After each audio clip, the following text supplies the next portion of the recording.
Welcome friend. तो आज हम जो है इकोनॉमी की सीरीज दूसरी देखेंगे और इसमें आज हम देखेंगे दो चीज़ें। एक तो देखेंगे कि जो अर्थव्यवस्था के जो क्षेत्र होते हैं, प्राथमिक क्षेत्र, द्वितीयक क्षेत्र, तृतीयक क्षेत्र, उसके सिवाय और जो आज हम देखेंगे वो देखेंगे जो है अर्थव्यवस्था संबंधों के आधार पर, स्वामित्व के आधार पर और विकास की अवस्था के आधार पर, मतलब अर्थव्यवस्था के प्रकार कितने हैं और अर्थव्यवस्था के क्षेत्र कितने होते हैं, इन चीज़ों को देखेंगे। तो हमारा पहला रहेगा अर्थव्यवस्था के क्षेत्र, सेक्टर ऑफ इकोनॉमी, अर्थव्यवस्था के क्षेत्र, अर्थव्यवस्था के क्षेत्र। तो देखा जाए तो अर्थव्यवस्था के मूलतः 3 क्षेत्र माने जाते हैं इकोनॉमी वाइज। अगर इसी को आप ज्योग्राफी में पढ़ोगे तो उसमें चतुर्थ क्षेत्र और पंचम क्षेत्र भी, चौथा और पांचवा क्षेत्र भी मानते हैं। अर्थव्यवस्था में मूलतः 3 क्षेत्र माने जाते हैं और उन 3 क्षेत्रों में प्राथमिक क्षेत्र, द्वितीयक क्षेत्र और तृतीयक क्षेत्र। प्राथमिक क्षेत्र, प्राथमिक क्षेत्र, द्वितीयक क्षेत्र, इसको बोलते हैं सेकेंडरी सेक्टर, प्राथमिक को बोलते हैं प्राइमरी सेक्टर, और तृतीयक क्षेत्र, तृतीयक क्षेत्र, इसको बोलते हैं टर्सरी सेक्टर, टर्सरी सेक्टर। तो अर्थव्यवस्था के 3 क्षेत्र होते हैं, प्राथमिक, द्वितीयक और तृतीयक क्षेत्र। प्राथमिक क्षेत्र में मूलतः क्या चीज़ें शामिल होती हैं? तो प्राकृतिक या प्राथमिक क्षेत्र जो है, प्राथमिक क्षेत्र में कच्चे माल की आपूर्ति को, हम कच्चे माल को शामिल करते हैं। कच्चा माल और उससे बनने वाली जो सामग्री हैं उसको हम लेते हैं कच्चा माल अथवा प्राकृतिक संसाधनों को,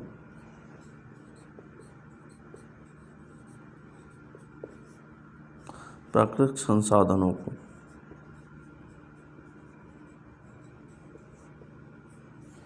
प्राकृतिक संसाधनों को हम प्राथमिक क्षेत्र में लेते हैं। मतलब जो प्राथमिक संसाधनों से उत्पन्न जो उत्पाद होते हैं उनको हम इसमें प्राथमिक क्षेत्र में लेते हैं।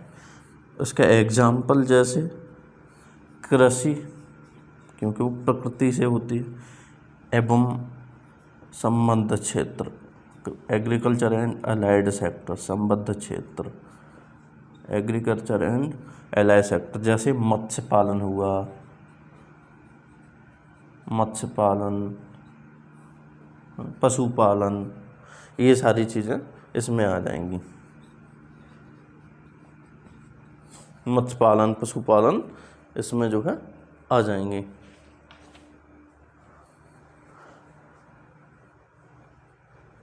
और इसी तरह से इसको अगर देखा जाए द्वितीयक क्षेत्र, तो द्वितीयक क्षेत्र जो होता है, द्वितीयक क्षेत्र में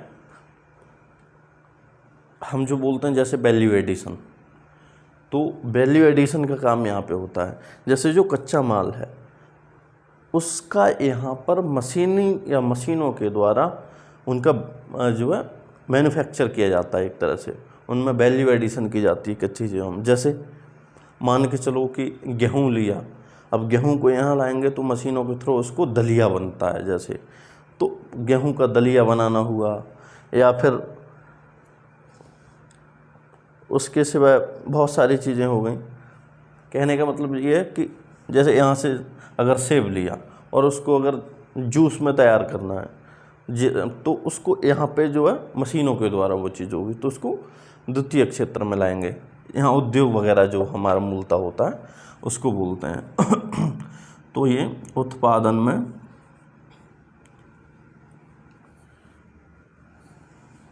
यहाँ पे लिखेंगे कच्चा माल या प्राथमिक स्रोतों से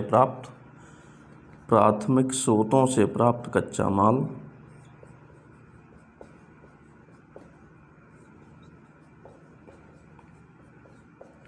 प्राप्त कच्चा माल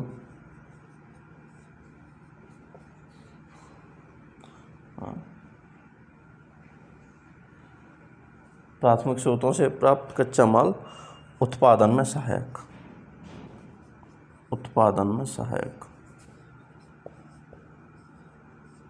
उत्पादन में सहायक। जैसे जो प्राथमिक स्रोतों से जो कच्चा माल प्राप्त होता है वही उत्पादन में सहायक होता है। और सेकंड पॉइंट लिखो, मूल्य वर्धन की प्रक्रिया। मैंने बताया ना वैल्यू एडिशन होता है यहाँ पे, मूल्य वर्धन की प्रक्रिया यहाँ पर होती है, मूल्य वर्धन की प्रक्रिया। ये सेकंड सेक्टर है। प्राइमरी सेक्टर से जो कच्चे स्रोतों की प्राप्ति होती है, कच्चे उत्पाद, उससे मशीनीकरण के द्वारा माल का उत्पादन होता है। एक तरह से ये मूल्यवर्धन की प्रक्रिया है। इसके अगर हम एग्जाम्पल की बात करें तो इसके जो एग्जाम्पल होते हैं वो निर्माण और विनिर्माण। जैसे विनिर्माण और निर्माण, निर्माण। अब इसमें पहले इसको लिख लें और मैं इसको अपना पॉज करके लिख लें, मैं इसको मिटाता हूँ, फिर मैं एक नई चीज़ बताता हूँ। विनिर्माण और निर्माण।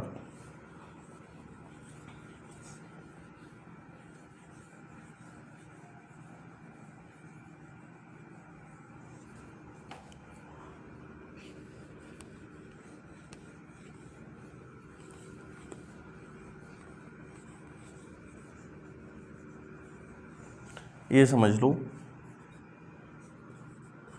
विनिर्माण और निर्माण में अंतर क्या है, या फिर एक ही चीज़ है, ये समझने की ज़रूरत है। छोटे छोटे शब्द हैं, निर्माण और विनिर्माण।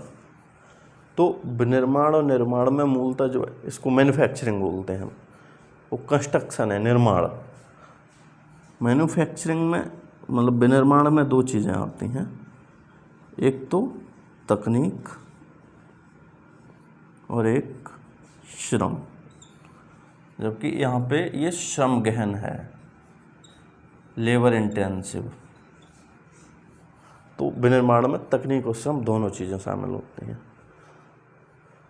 इसी तरह से हम टर्सरी सेक्टर देखें, तृतीय क्षेत्र के देखें, तो इसको देखते हैं।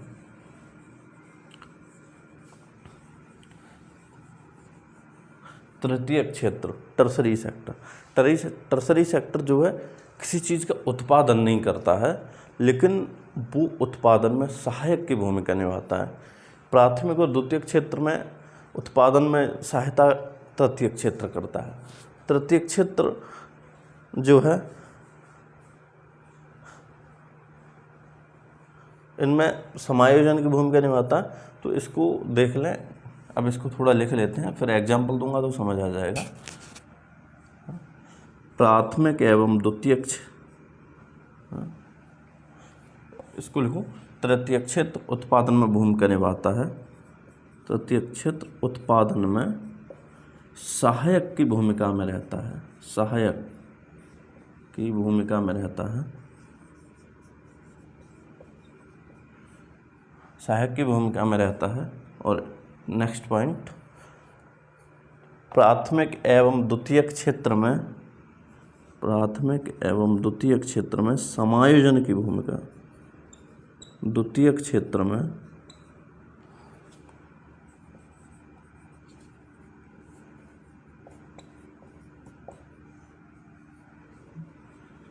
समायोजन की भूमिका निभाता है, समायोजन की भूमिका निभाता है, समायोजन की भूमिका निभाता है।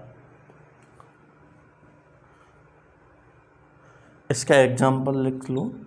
एग्जाम्पल, शिक्षा, बैंकिंग,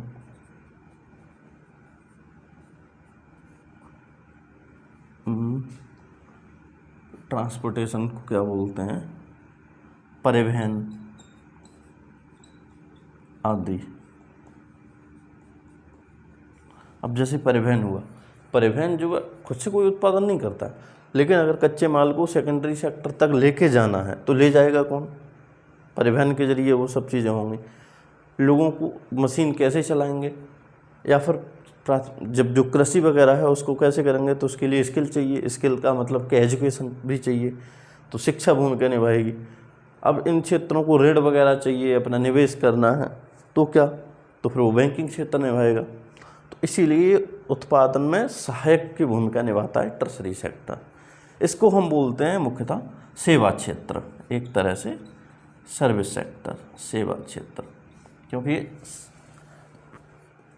अब ये लिख लो, उसके बाद में और बताता हूँ, आगे देखेंगे कि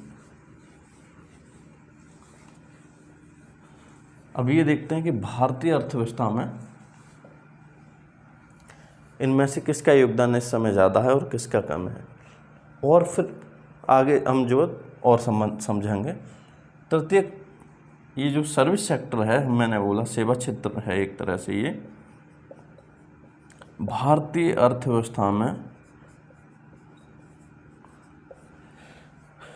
एक बात समझ रहे हैं कि जो भारत में जनसंख्या है वो इस समय लगभग विश्व में सबसे ज़्यादा अब हो गई है।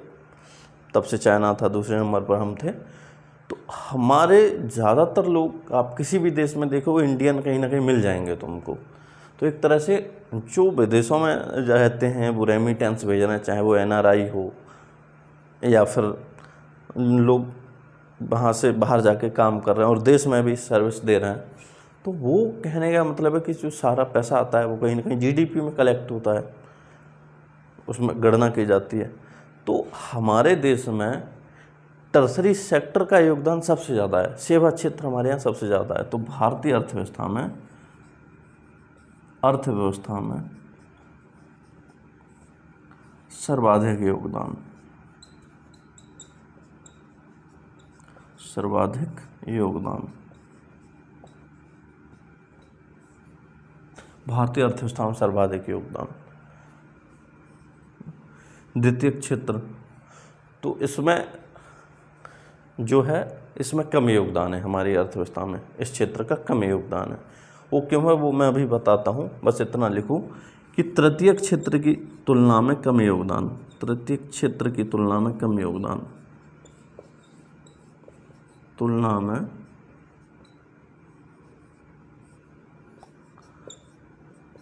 कम योगदान,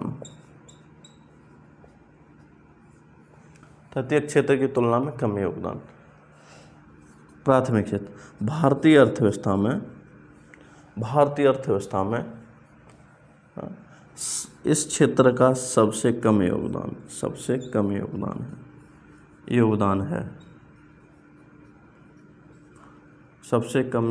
है।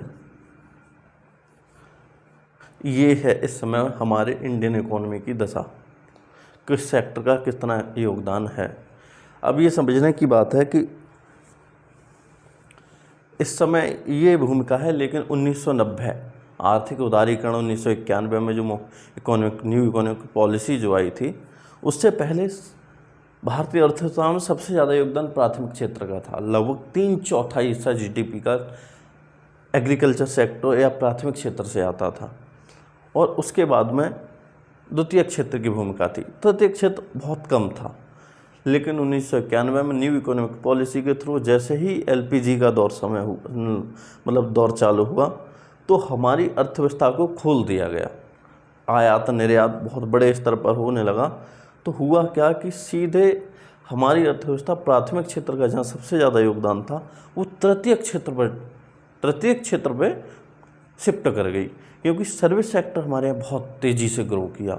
और इसीलिए हुआ ये कि प्राथमिक क्षेत्र से हम सीधे तृतीय क्षेत्र पर पहुँच गए। इसीलिए आज भारतीय अर्थव्यवस्था में सबसे ज़्यादा योगदान तृतीय क्षेत्र का है। जबकि माना ये जाता है कि कोई भी अर्थव्यवस्था यदि प्राथमिक क्षेत्र से द्वितीय क्षेत्र में भूमिका ज़्यादा निभाए और उसके बाद यदि तृतीय क्षेत्र की तरफ बढ़ती है, तो अर्थव्यवस्था बेहतर मानी जाती है, वो टिकाऊ मानी जाती है। इसीलिए जो है हम देखते हैं कि कहीं कोई समस्या पैदा होती है, और जैसे आर्थिक गतिविधियाँ, जैसे विदेशों में से भी सबसे ज़्यादा आयात निर्यात प्रभावित हुआ, तो GDP पे प्रभाव ज़्यादा पड़ता है। हमारे क्षेत्र में उतना मजबूत बुनियादी ढांचा या द्वितीय क्षेत्र नहीं है जितना मजबूत सर्विस सेक्टर है हमारा या तृतीय क्षेत्र है। तो इसलिए अगर चीज़ें ऐसे बढ़ती हैं कि पहले ये, उसके बाद ये और उसके बाद इधर, तो वो ज़्यादा मजबूत इकॉनमी मानी जाती है। लेकिन हमारी अर्थव्यवस्था सीधे प्राथमिक क्षेत्र से तृतीयक क्षेत्र की तरफ गई है।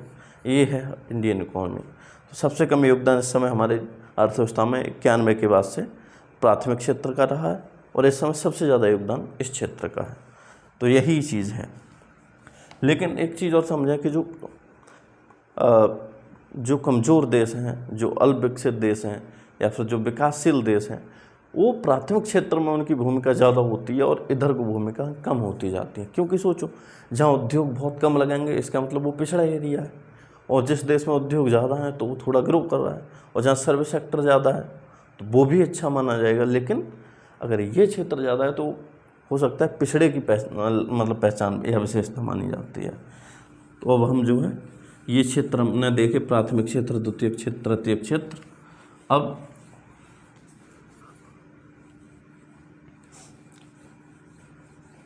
हम देखेंगे अर्थव्यवस्था के प्रकार। कई प्रकार हैं, जैसे अर्थव्यवस्था विकास की अवस्था के आधार पर कैसी दिखती है, उसके संबंधों के आधार पर कैसी दिखती है, स्वामित्व के आधार पर अर्थव्यवस्था की क्या विशेषताएं हैं। तो ये चीज़ें, तो अर्थव्यवस्था के प्रकार,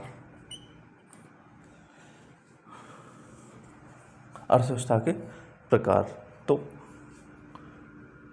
संबंधों के आधार पर अर्थव्यवस्था के प्रकार। अच्छा, आज हम जो है यहीं तक छोड़ते हैं, इसे अगली वीडियो में देखेंगे। तो अगर क्लास अच्छी लगी हो तो वीडियो को लाइक करें, चैनल को सब्सक्राइब करें, और वीडियो को शेयर भी करें। और जो समझ में नहीं आया हो या जो बेहतर लगा हो उसको कमेंट ज़रूर करें। ठीक है, बहुत बहुत धन्यवाद।